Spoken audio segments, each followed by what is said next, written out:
welcome to my channel, your go-to destination for all things educational. Thank you for tuning in. I am Lana, the educator. If you're interested in all things educational, like and subscribe. If you're a student striving for success, a dedicated teacher shaping young minds, or a power professional making a difference, or even an administrator leading the way, this channel is your inspiration for insights and invaluable resources. If you're a first-time listener on this channel, welcome, and join me as I explore the latest educational trends, tackle pressing issues facing the education sector, and share stories of triumph and innovation across the globe. Today, we have a treat. My guest for the episode is so inspiring to me in so many ways. So I was very excited when he agreed to join us and do this special episode. So I have with me today Arthur Carr, author of the book, So You Want to Be a Police Officer. Congratulations on your book, Arthur, and thank you for joining us today. Thank you so much for having me. All right, so let me tell you about this amazing author. All right, he is a serving police officer with almost a decade of policing experience in various departments within the TTPS, that's the Trinidad and Tobago Police Service. He has experience in areas of conservation and hazardous waste disposal and handling, having spent 1 year at the prestigious Acerite Center, Nature Center, and 4 years as an environmental scientist at Green Engineering. Arthur has also spent 1 year as a primary school teacher, which, we're going to get into that. So he has some knowledge of the education sector in Trinidad and Tobago. He holds bachelor's degrees in environmental and natural resource management with a minor in sports nutrition from the University of the West Indies, as well as bachelor's in criminology and public safety from the University of Trinidad and Tobago. He also has master's degrees in environmental science and management from UTT and has attained numerous other certificates over the years. Not to mention, Arthur Carr is also a published author of the book entitled So You Want to Be a Police Officer. He is a husband, a father, and I'm proud to call him my friend. So please welcome to the channel, Arthur Carr. Did I cover everything? Yeah, I think you did. Thanks again for that wonderful intro. Yes. We have to hype up. We have to hype up the police officers, the authors out here. But what stood out to me, that's a very interesting and varied professional bio, right? How did you get from teacher to police officer to writer?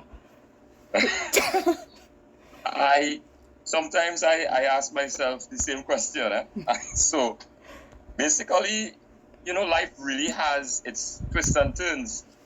And my intention initially, as most young persons, going through the flow of schooling, you complete your A-levels and going on to university. Mm-hmm. At the time, I decided environmental seemed like the career to get into, and I started pursuing that career. And as time went on, I just ended up in a situation at work where I decided, I think I should leave this profession. Mm. And it just so happened there was an ad for the Trinidad and Tobago Police Service. They were having a recruitment that year, and I threw my name in the ring, and essentially within 5 months I was recruited into the police service. Yeah, I guess in between that the teaching came about. Mm-hmm. I think a lot of young persons go through that phase in life where looking for a profession, and the teaching service actually is one where persons see as, hey, maybe let me try my hand here. And so I got into the teaching, and I must say I did enjoy it. Nice. It is seriously, it's one of the decisions to this day I wonder if I made the right decision to leave, because of what it gave me in terms of just sheer feeling of fulfillment at the end of each day, as if you really did something, you contributed, to society. But luckily, I landed in a career that gives that sort of fulfillment as well, being a police officer, serving persons. So at least I fell, in a similar nest. Right. And I like that you use the word serving, because teaching and being in the police service is really a service kind of professions that you offer this kind of servant leadership to the public and to the community. So, it's very necessary. So, Definitely. did you see yourself as being an author? How did that come about? Is that something you wanted for yourself? Well, that actually was a bit random. Uh, well, maybe I'm selling myself short a bit by saying random, but it really came about through a lot of conversations at work. A lot of times we talk about things amongst our colleagues, and we make those little jokes and say, I should write that down. And it really stemmed from that sort of interactions. And essentially, I just put pen to paper and I started writing things into a diary that I kept back in, I guess that's around 2014 or 15. Wow. Yeah, it was way back. And I just was jotting things down, Yeah. from conversations with persons who were in the service longer than I. And, eventually these things turned into paragraphs, and paragraphs turned into chapters. And before you knew it, I shouldn't even say before you knew it took a while actually, but eventually I came out with a book, and I decided, I should take it all the way and publish it. Right, excellent. So I have the book here. It's always by my bookshelf, right? I don't know. I'm so proud. Like, I'm a fan.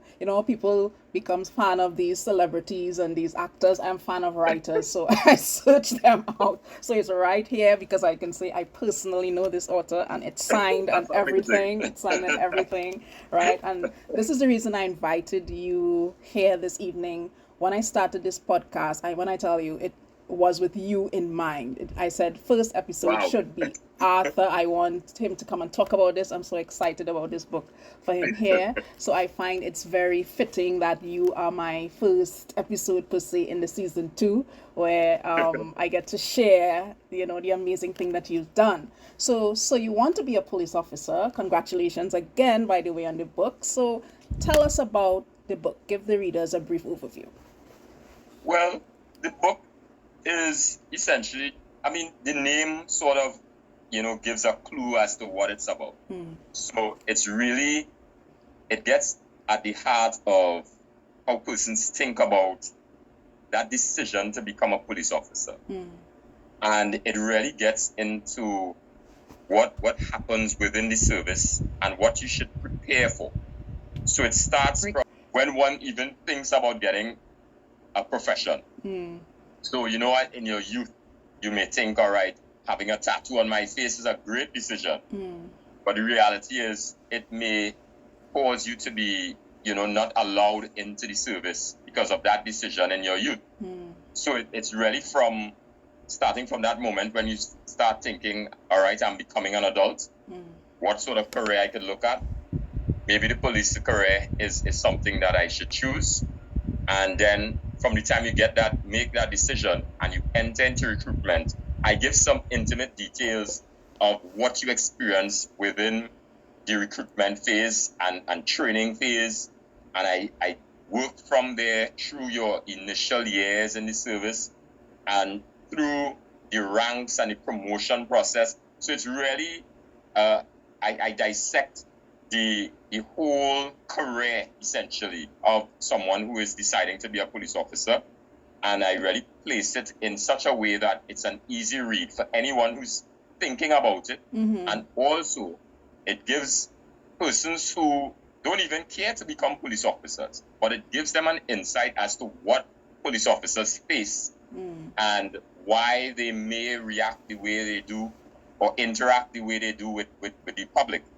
So that's really what the book is about, really to sort of deal with some misconceptions that may be out there about the police service and just clear those things up. And an easy read. I didn't want it to be too long-winded. And, I just wanted to make sure that everyone could pick it up, especially young persons, and have a read.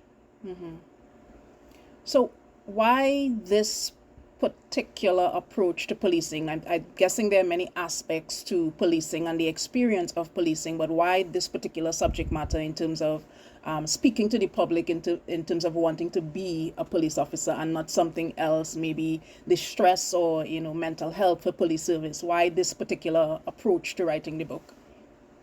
So I think I needed to place the service in a different light. I think within recent times, persons have this view of the service as if they're incompetent. There are persons just bandying around out there thinking that police officers are just not intelligent enough to really understand or grapple with the crime situation. And so I wanted to really let persons realize exactly how this whole thing works, how complex the situation is. So instead of just looking at things at the surface and believing, okay, all right, anyone who's in the service, they have a particular standard or whatever, it really allows you now to take a step back and watch exactly what the service is, what the expectations should be. And it allows persons who are within the service to look at themselves. If they take a read of this book, they will look at themselves and realize what their purpose really is, as police officers. So a lot of persons may think that they're just there to just simply arrest persons, just be on this rampage, an arresting rampage. And it really makes you think now that, all right, perhaps there are different approaches, and communication is one of the main things that we can use to really ease some of the stresses that we face here as police officers. So that was really the reason behind how I wrote the book, to really place some light on the service. I think there's so much negativity surrounding the service that it was something that was needed. Right. Yes. Because I was going to touch on that a little bit later, because when I saw the book and I said, okay, Arthur, a lot of people don't see police officers and the police service in a positive light. So I think you kind of answered that particular question in terms of how and why people need to perceive police and the police service in a different aspect. Another comment I want to make as well is, typically, I'm a reader, but many people may not pick up a book like this. It really draws your attention, so you want to be a police officer in terms of tone, because we might say, no, I don't want to be a police officer, but you're still curious, because I really don't think there's any book out there like this in Trinidad and Tobago. I read a lot of local books, and I don't think there is a book that really encapsulates in such a palatable manner what goes on inside the police service. So now that you're an author, what are your views, or what is your approach now to books now that you're an author of a book? What is your views on do you see books in a different light, is what I should basically be asking. Do you see books in a different light now that you're an author? So, to be honest, I have always loved reading certain types of books. So I'm a believer in those self-improvement type books, business books, these sort of things, understanding yourself, those sort of empowerment type books, and also historical text as well. Love history. So if I could sit down and read history, but the only problem now, as I have become an adult, is time. Yes. So time, time is the biggest problem. But having written this particular book, I decided that, hey, I've been able to publish this first one. There's no reason for me to sit and not write another. And with me becoming a father within the last 3 years or 4 years now, going on 4 years, I recognized as well almost a desire to write something for my boys. Nice. Because my two sons. And there's something that has been bothering me for many years. there's particular things as a black man that I may face that others may not. And I felt as though with how this society is, the crime situation, let's be honest with ourselves. There are a particular sector of persons who are involved in a lot of crime in Trinidad and Tobago. And, having written this book on policing, I wanted to do something that really gets at the core of some of these issues as well. And with me having 2 boys, I felt it was my responsibility to write something. And I started working on a second book. And so having written the first book, of course, it really has, showed me that I should continue this and get the message out. So my perception really has, I guess, developed having written the book. Not really changed, because I think I always had a love for books and stuff, but so I think that has been the real change. I'm now trying to complete a second book, that delves into those issues of what young men should be expecting, as they move from childhood to adulthood. Right, which brings me to my next question. Police officer, do you think a police officer is a popular choice for young persons? What's your opinion on that as a career? The recruitment drives that have been taking place in recent years are proof that the career remains something that persons want to get into. I think perhaps sometimes for the wrong reasons. And I think it is a bit hinged on perhaps that need for power. So for instance, I think men in particular, they really, they desire power. And what better career than the career of a policeman to display the most amount of power that you can ever dream of? A police officer really wields a lot of power that a lot of persons may take for granted. And it's so important that when you make that decision, you're going in for the right reason. So despite whatever, we're going to always have persons who are going to just seek that power, and so they're going to pursue a career like this. Yeah. I'm not saying that that's the majority, but I'm just saying there are going to be persons. So there's always an attraction to the career. And of course, in Trinidad, in the local parlance, we always talk about serviceman this and serviceman that. So you're going to have those persons who are going to pursue the career for those reasons. Yes. So I think it's, and again, with the unemployment situation, it's also a job that gives so much security. Let's look at the recently, I don't want to say concluded, but you know what I mean, the COVID situation a few years ago. You had so many persons being laid off. And when we had that situation of separating those who were essential and those who were not, we recognized the careers that held up against most of the issues that we were facing in society. And the policing career was one of those. It really seemed as though it was an unshakable sort of career to be within. So I think because of all those reasons combined, a lot of persons will continue to turn to the police career, as a main option. Yes. So you touched on something before, which of course comes to my mind in terms of power and authority. How do you strike that balance of authority and understanding, especially when dealing with youth as a police officer? How do you strike that right balance? Well, I think the first thing that one must understand is what is the real reason we are doing what we are doing? Is it really to really just, as I said before, just arrest persons?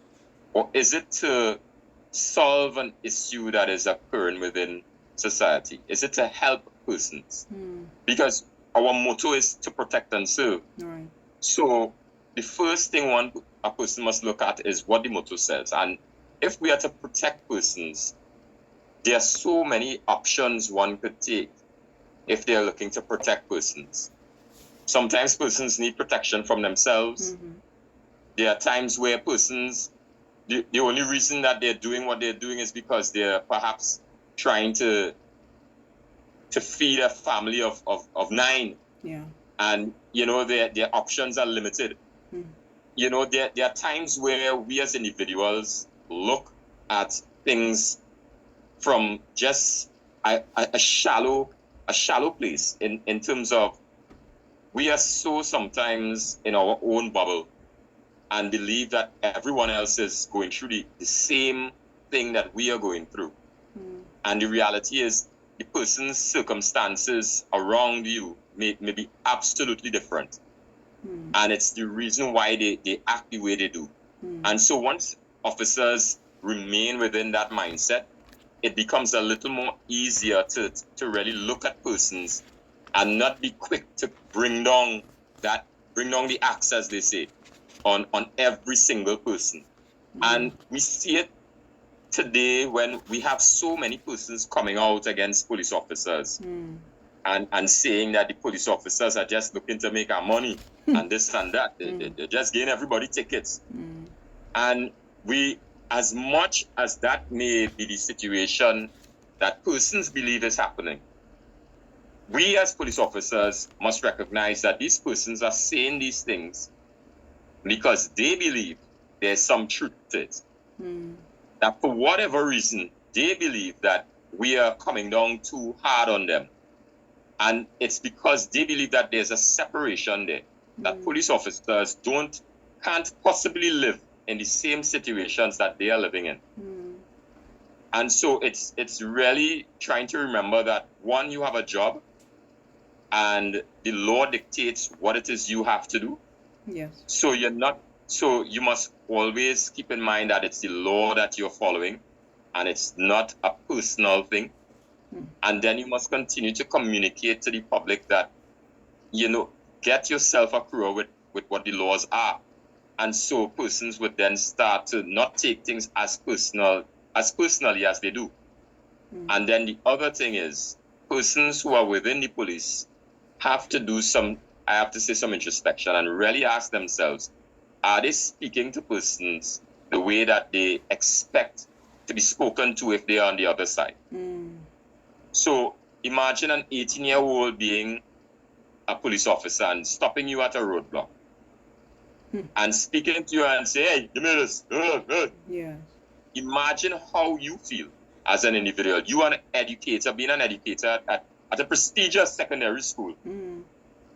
And an officer who perhaps just graduated from a school, from your school, right, and is now speaking to you with utter disdain. And these are the things that officers must really think about when they speak to persons. And it's not just that, all right, I must show that I'm the one with the power here. But it must be a humility, that must be exuded from them, that allows them to take some hits on the chin and just roll with it. And eventually, even if it takes a little longer, eventually everything will basically just smooth out and things will work out. So I think that's how I think of things. Yeah. And that's how I navigate, being a police officer, and then of course how I communicate with persons and interact. Okay. So how do you feel your background in education helps you in your current role as a police officer? Does that come into play at any point? I had the unfortunate experience, one or two experiences of seeing one of my former, he wasn't my direct student, but he was one of the students at the school I taught in Belmont. Okay. And I remember him coming into the station, and immediately I just was sort of overwhelmed with, oh my gosh, this is a child that I knew from when I was teaching. And to see him now in handcuffs, that sort of, there's always been a level of compassion from my side of things because of that sort of experience that I had, seeing someone who I knew as a child and now seeing him in that criminal world, you know, those are the things that keep me grounded. Right. You know, and I really realized that, you know, a lot of persons, it it can go so wayward for anybody, Yes. really and truly. Yes. You know, and yeah, their experiences I've had where persons are, they are definitely not criminals, and they've been caught up in certain random situations, and now they're behind bars. You know, and you can tell the level of embarrassment and hurt that this person is experiencing. You know, and I think those are the things that have really allowed me to, you know, look at policing in a different light. Okay. Hello, my loyal listeners. Thank you for your support thus far. Please tune in and look at the first 10 episodes of Lana the Educators. Teachers have issues, yes.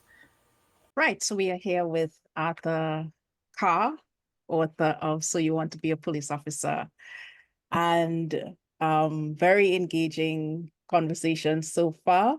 I want to take us into your process of writing. What do you think is the most challenging part of writing the book, or what was the most challenging part of writing this book for you? Let me see. I think most challenging part was essentially finding someone who who would publish it for something that I could afford. I think that was the most challenging part. No, no. So I say that because the persons, I think now things have changed. Mm-hmm.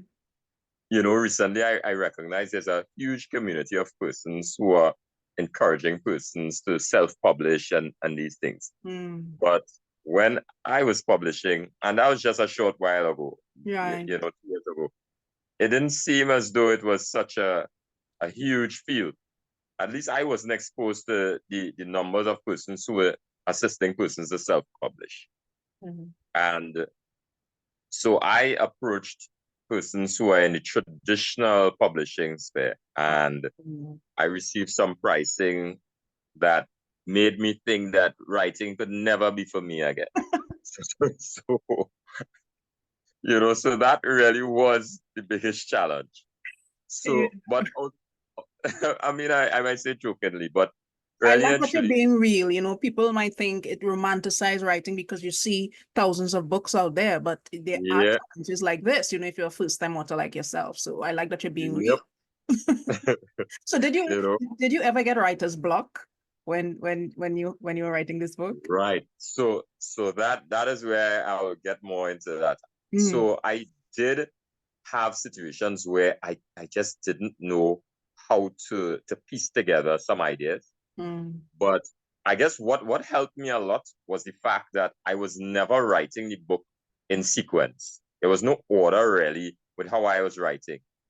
So I really started with just ideas, and I would expand upon that idea, and then I would realize, wait a minute, all right, if I expand a little more, maybe I could pursue this point, you know, and really come up with a chapter here. And as I got further into the writing, I recognized, wait a minute, here's where I could connect this. And so now this chapter could go in front. So the beauty of writing is that, especially when you're writing a book, is that there's no need to really go in order. As long as you are addressing topics within your main subject, you know, there you have that flexibility to really write, you know, just continue flowing. And then towards the end, you could formulate how you're going to put the text together to really come with something that flows from start to finish. So that is really the beauty of it when you start writing. So I think the challenge was there were moments where there was a little bit of writer's block. And there were moments where I thought, why am I even doing this? So the project was on hold for some time Right. As I mean, I think you could guess that with the timeline that I gave you from when I And you started. see that I was surprised because when Yeah, was the book published? I'm seeing it copyrighted yeah, in 2022. It's published then, and it yeah, could be 2014 or something like that. yes, some ideas. In fact, I lost the first diary that I was jotting down things on. Mhm, mhm. Yeah, and then I was like, nah, I have to do this, and I restarted. So So there's it some was hope. a journey. There's some hope for people. Of Because course, of course. I think like a lot of people there, they just think, it just comes to you as if you're Salman Rushdie or your Vidya Naipaul or somebody or Stephen King, they're just churning out books. Mhm. Even myself, I sat here, I said, look, Arthur wrote a book 2022, and you don't see the work taking place in the Yeah, background. You just think it just is a yeah. thing. So even I had an experience recently. I had the good fortune of being detailed really to attend a book launch Mm-hmm. of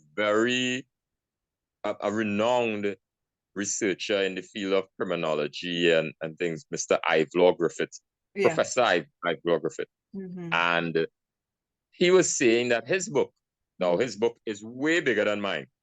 So I give him a bit of leeway. But he was saying it took about 13 years Wow. to compile. Yeah, so Mm. when you hear things like that, you realize, not too bad.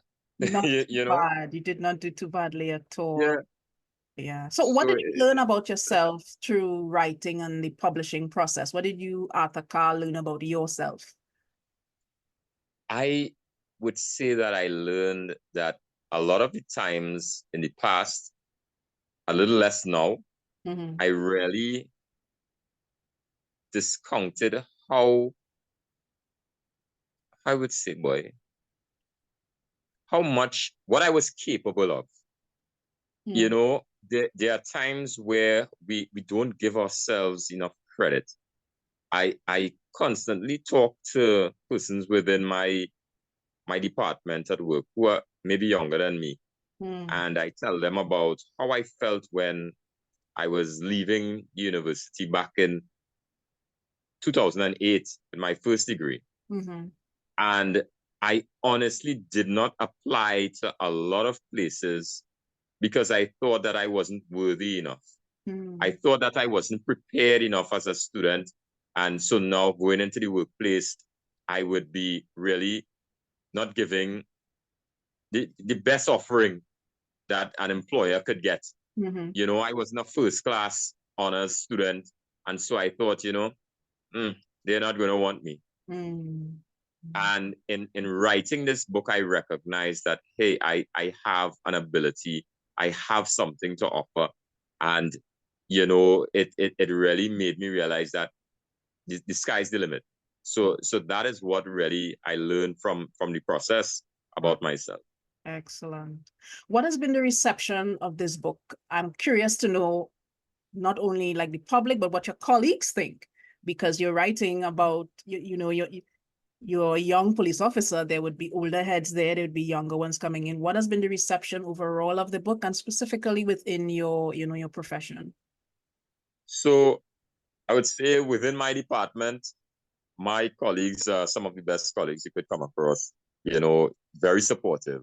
It's really heartening to hear that. Yeah. Yeah, they I wouldn't tell you the nickname they have for me at work, but Off air, off air. but it's really in fun and really respectable, the nickname actually. But it, Nice. it they've all been so supportive in terms of me writing this book. Mm. And I'm stopping really to just show that appreciation to them, that sort of support that they've given me. Outside of my immediate colleagues, the other persons who have heard about the book, I've had persons who have gone through the recruitment process, my batchmates, Mm-hmm. who made it their duty to get a copy of the book.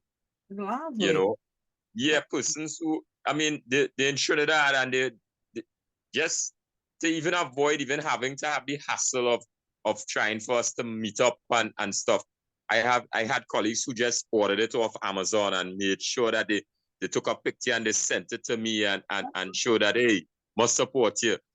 You know, so the reception from my colleagues has been really awesome and heartwarming. That's very good to hear. Yeah. There have been some executives as well who have shown such, and they have given me such encouraging words, and yeah, I think the reception has been good. I think it's all left up to me really with respect to, I guess, more marketing, heavy marketing. Yes. To really go further than I am at the moment. Yes. And for some reason, there's always that sort of hesitation with respect to the amount of marketing I'm doing. Being a serving officer, you don't want to be too out there. Yes. You have to strike that balance between your public life, your private life. And then for police officers, it's so tricky as well because you have to think security wise, So yeah, correct. I completely understand that. What's the best piece of feedback you've gotten from a reader? What's the feedback? People have been reading your book. What have you taken away as the best feedback that somebody has given you that on your book? I mean that is a trouble question you're asking me there. I can't pinpoint one particular piece of feedback. I know Trinidadians are, that's why I'm asking the question, because every time you do something, Trinidadians have some way of they could improve on it. You should have, even the color, you should have changed the color. Yeah. Put this in. So I was interested. I said I would ask you. Anybody give you a piece of feedback? I would tell you this. There's one memorable reaction, I should say. Okay. There's a memorable reaction of a colleague of mine who literally, as he was reading the book, he was in another office area on the same floor that I am. And he left his office and he came and he knocked on the door and he said, wake up. Yeah. And he made some remarks and he said, boy, hey, I love it when you're happy, this sort of thing. And it was such a bit of excitement that he had, Yeah. I think that was one of the best reactions, I would say, to the book. I like hearing the support from your colleagues. It's coming out in your stories, it's coming out in your voice. And, I'm just imagining it in the workplace. So I'm very heartened to hear that, because you don't get to see the human side of police officers often. You see them as authority figures or somebody to lay down the law. So hearing this side of them is very, heartening to hear that, Yeah. So you've moved through these different professions. Has that change your perspective on life and your perspective on work and pursuing your passions? Because you've really done a combination of things here that some people don't even do in their one lifetime. So how has moving through these professions and doing this work change your perspective on pursuing your passions and so forth? So I think my movement through different fields has to do a bit with my personality. So despite my hesitant nature in terms of believing that I wasn't worthy or so in my younger years, there was one thing about me, which was, if this didn't work out in this time, you're going to do this. Yeah. So I remember, I think where that showed up the most was at university. So I think everyone has that experience at UWI. I don't know if things have changed. Looking back, it's a lot of years have passed. But when I entered, I remember in first year, they would tell you, all right, you're going to have, I think it was a student, a tutor, I think it was something advisor, right? Your academic advisor. Academic advisor, thank you.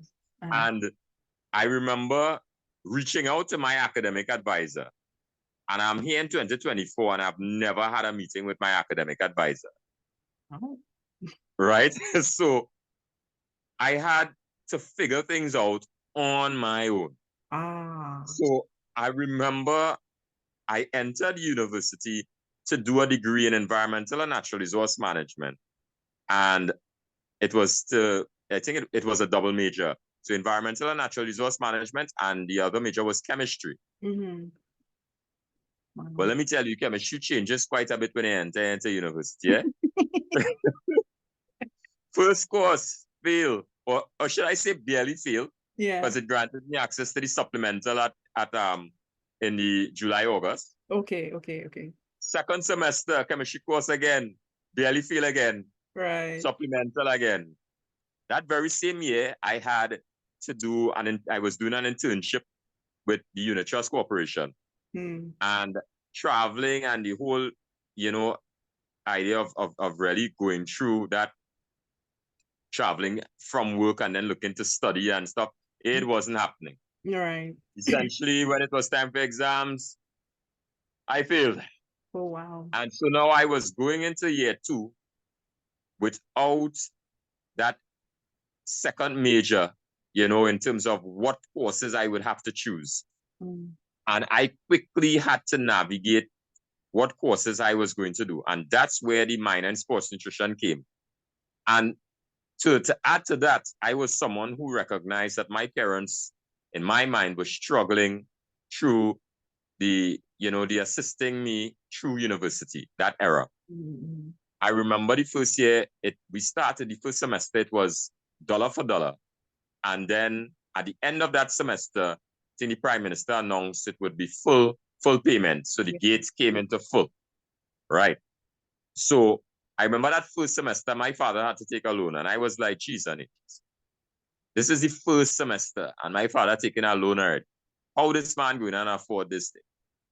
And as much as we got gate, of course, he still has to support me in terms of, transport and to and from, from school, and buying text, etc. So I took it upon myself that, hey, I had to graduate within 3 years. Yeah. And so that's where that whole focus came in, where, what if this didn't happen, we ain't going to sit down and cry about it. We fail out our chemistry, we're going to pick up something else. Yeah. And I remember looking through that manual also, the brochure with all the courses. Yes. And just searching for something that I would like. And of course, sports nutrition come in and say, hey, anything with sports, I love it. Right. Love sports. And so I did that, jumped into that other department and started doing things. And so that sort of translated into the work environment. So, I was like, all right, I've gotten into ASA, right? That was my first job. Right. And I thought to myself, all right, ASA, right, it's good. But, I couldn't see the level of growth that I was hoping for within ASA, right? As much as it was a beautiful environment to work in, I had to think about my long-term goals. And so I started looking out, and that's where I decided, all right, a nice thing to go into is teaching. Yes. And I think I touched on teaching a bit when I was a little bit younger, when I assisted my cousin when she was doing CXC, and I would go and help her with maths, etc., throughout the CXC time. And she was well prepared for CXC in the end, and she got her passes also. And so from that experience, I recognized that, hey, maybe teaching could be a good area to get into. But I didn't get into secondary school teaching, which was my first aim. And I think things worked out in a way that I ended up getting into primary school. Right. And I guess because it wasn't what I wanted initially, I guess it was a little bit easier to leave it. But it really had situations, just things fell into place, at certain times that really pushed me to do what I did. So the teaching happened in a situation where, all right, I didn't get into secondary school. And it really simply was a matter of my degree itself was lacking some of the courses required for me to teach environmental science at the secondary school level. Okay. So they were telling me that I needed to do some geography courses, which I didn't do. And so in my mind, I was not going back to university to do 1 or 2 courses to do this thing. So again, my eyes looked elsewhere. What are my other options that I could continue going forward and not having to step back and then try to go forward. Right. You know, so that really, was how things worked out. And essentially, I just did the natural thing, did my master's, and around the same time, I had the opportunity to get into green engineering, Mm-hmm. and I just navigated into there and that field, and I don't know. As I said before, it just so happened that I felt as though I needed to look for something that was paying a bit more, and I made that move. I like that you're describing, because I'm a teacher as an educator, and I'm always interested in career paths for students. And we touched a bit about before, police officers are not necessarily seen in a positive light, but I like how you describe a educational path and a career path that wasn't linear. You studied this degree, but you didn't necessarily go into that particular thing full time. So it's a good message, I think, to students out there that you may study one thing, but it doesn't necessarily mean that that has to be the be all and end all of your career. Let me ask you, do you enjoy being a police officer? Do you enjoy doing this now? So my how would I say, it definitely, like any career, Right. there are times where I am absolutely exhausted by it, and I feel as though I need to leave immediately. There are times where I really find some really a lot of enjoyment within the Those. field, Mhm. So it really varies according to the time, time of the year, or so, according to what's going on. Right. When Oh, I look at what I've been able to be exposed to, right. I've had a unique career. You do. You know, I really I was fortunate enough to work with persons within the highest offices of Trinidad and Tobago, Lovely. you know, and I think not a lot of persons could boast about that, Yeah, you policing know. is a career path where you encounter so many people from different walks of life. So it's not like you're set with one class or one, profession. You get opportunities to meet people just sometimes all around the world if you have dignitaries maybe coming Yeah. in. So it's such a versatile, I think, career, dangerous as it can be, dealing Mm-hmm. with public negative perception. It is still a versatile career that I think can be very enriching. I'm going to pause and ask you a very cheeky question because I think people always ask women these things. So what's it like being what's it like being a first-time author and writing full-time as well as having a family to raise? What's it like doing doing all of that? They like to ask the females that. What's it like for you? I to be honest, balancing, the career and writing is tough. Mm-hmm. Now, I think it's really an individual situation where if you're trying to do good, Mm-hmm. it becomes tough. So Oh. if I was not trying to be a good father and husband, Mm-hmm. and just doing what I feel, is fun, quote unquote fun for me, Mm-hmm. then all right, maybe I could take quite a bit of load off of my the stress that I face each day. Right. But because I have really took on that task of trying to be a good father and a role model for my sons, and trying to be a good husband, not Mm-hmm. perfect, but really just always trying. That is what actually brings more challenge and difficulty to my life. And there are times where I honestly just sacrifice writing because I know I need to spend time with the family. But Right. it really comes down to what it is you really see in the long term as most important to you. You Mm-hmm. have to prioritize. And I think my priorities always lie within family first. Excellent. So once the family is there and taken care of, I think then the writing could always happen. Mm-hmm. And as I showed before, it takes quite some time. Even without the family, it still took some time.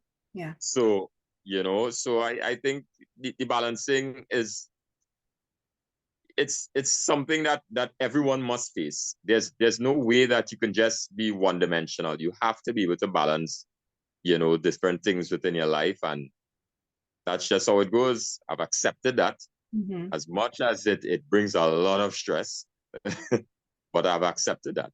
Okay. So do you have any upcoming virtual or in-person events where, you know, book signings, or and you have any of those coming up, or have you been on any of those? What's the experience like? You talked about promoting the book and that balance between, you know, your private and public life kind of a way. How has that experience been? I think so. I would have done, let me see. I try to make sure that I don't forget persons' names. But so remember, one of my early interviews was actually with another colleague who, that's Leanne Stout. She did an interview with me on Instagram, and well, it was an Instagram live. Okay. You know, I guess that was my first sort of introduction to marketing. You know, marketing the book. Right. And then, well, of course, I met up with that's Kevin George on Tropical Literature Creatives. Yes. So I did an interview with him as well on YouTube. Could check that out. I did. And yeah, you know, and of course, recently there were two things that happened recently as well. So I remember the Police Training Academy, the library, they actually hosted a sort of, I would have to say, an award ceremony really for, I think it was a quiz that they were having. And within that same ceremony, they decided that they would celebrate me as an author, as a serving police officer, you know, and they actually presented me with just a token, you know, of appreciation for writing and publishing my book. You know, and I was able to speak to those persons within that forum. And then a few weeks after that, I actually attended a book village for local authors, Caribbean authors. That was, I think it was OM Publishing. And that was at the Central Bank Auditorium.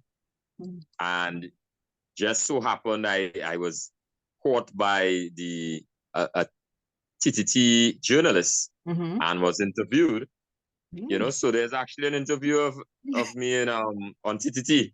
So yeah, outside of those random events and planned events, you know, I have not done a real book launch, you know, individual book launch. Okay. You know, but I'm not sure if I want to do something like that for this book. Okay. I think definitely the second book, I would take that avenue. Okay. You know, but yeah, perhaps not for this book, unless it's something for that is perhaps organized by the police service or something like that, and I would do that. You know, that would be something that I would have, you know, no problem doing. But as an individual, yeah. I know Nalis does things for, have you had experience with Nalis here in Trinidad and Tobago as well? I know they do things for authors. Yes, so I was actually for the 2022 authors, first time authors. You know, they present plaques to you, etc., recognition plaques. And so I was within that list for the 2022 published authors. And coming from that, where can we find your book? Where's the book? All right, the book can be the physical copies. You can get them at either the paper-based bookshop. That's at Alcazar Street in Sinclair, Port of Spain. Right. I think most persons would know that bookstore as the bookstore that is really connected with Bocas Lit Fest. Right. Yes. Right. And you can also get it at Island Stationery. That's in Arima. And that's my cousin's store. So of course, make sure to support my cousin. Shout out Island Stationery.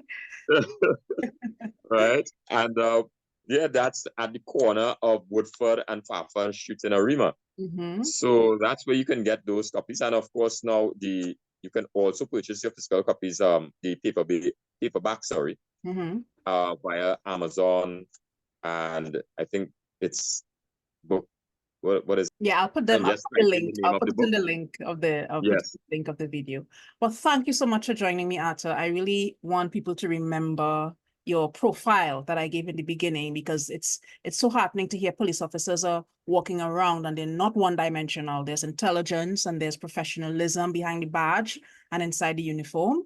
So as Arthur said, you can find his book on Amazon, local bookstores. Is it in the Nallis Library? Is it in Nallis? It should be at the Heritage Library, I believe, Yeah. at Nallis. We'll put it in the link. We'll put Yeah. it in the link below for you guys to get. So Arthur, the author, thank you so much. I'll put all Arthur's information in the link to this video. And it has been amazing having you here with this very engaging interview. So I want my listeners to remember, you ignite curiosity and you empower minds. Thank you for listening. Thank you so much for having me.